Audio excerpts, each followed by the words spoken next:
Welcome newslivevideos.com and YouTube channel.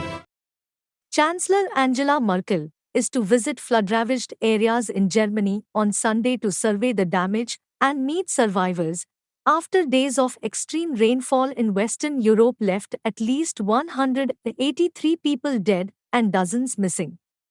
Merkel is scheduled to travel to the village of Schuld in Rhineland-Palatinate state, one of the two hardest-hit regions in western Germany, where the swollen Ahr River swept away houses and left debris piled high in the streets.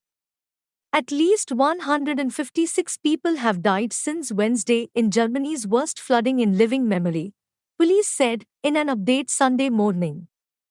In Rhineland-Palatinate state alone, police reported 110 dead and 670 injured. At least 27 people have also lost their lives in neighboring Belgium. Rescue crews in both countries were sifting through rubble to find victims, often in dangerous conditions. The historic downpours also battered Switzerland, Luxembourg, and the Netherlands. As the waters began to recede in Rhineland-Palatinate and neighboring North Rhine-Westphalia, concern shifted south to Germany's Upper Bavaria region, where heavy rains inundated basements and swelled rivers and creeks late Saturday. One person died in Berchtesgadener Land, a spokeswoman for the Bavarian district told AFP. In Austria, emergency workers in the Salzburg and Tyrol regions were on high alert for flooding. The historic town center of Hallein, near the German frontier, was underwater. Heavy rains and storms are unfortunately causing severe damage in several places in Austria, Chancellor Sebastian Kurz said on Twitter. Merkel has called the floods a tragedy and pledged support from the federal government for Germany's stricken municipalities. Speaking alongside US President Joe Biden at the White House on Thursday, Merkel said her heart goes out to all of those who in this catastrophe lost their loved ones. The government has said it is working to set up a special aid fund, with the cost of damage expected to reach several billion euros. Sorry for laughing.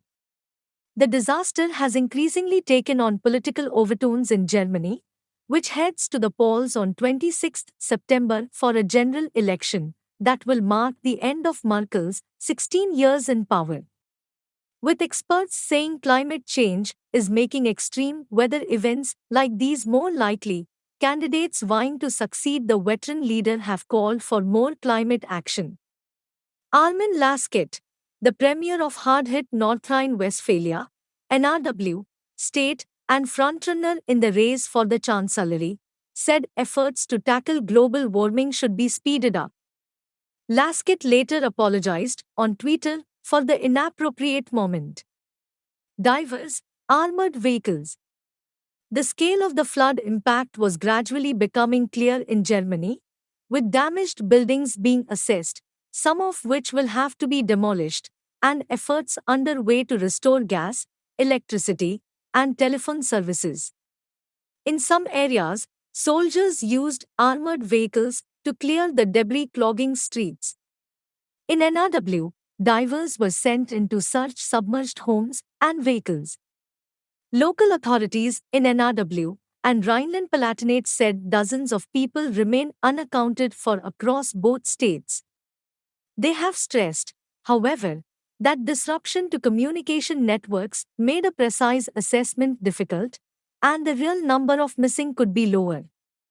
Roger Lewins, Interior Minister for Rhineland-Palatinate, said more than 670 people were injured. I have lived here my whole life, I was born here, and I have never seen anything like it, said Gregor Dijen, a baker in the devastated spa town of Bad Nieuwenaar near Schuld. Across the border in Belgium, the death toll jumped to 27 with many people still missing. European Commission President Ursula von der Leyen and Prime Minister Alexander De Croo visited the flooded areas of Rochefort and Pepinster together on Saturday. Europe is with you, von der Leyen tweeted afterwards. We are with you in mourning, and we will be with you in rebuilding. Belgium has declared Tuesday a day of official mourning. Thanks for watching.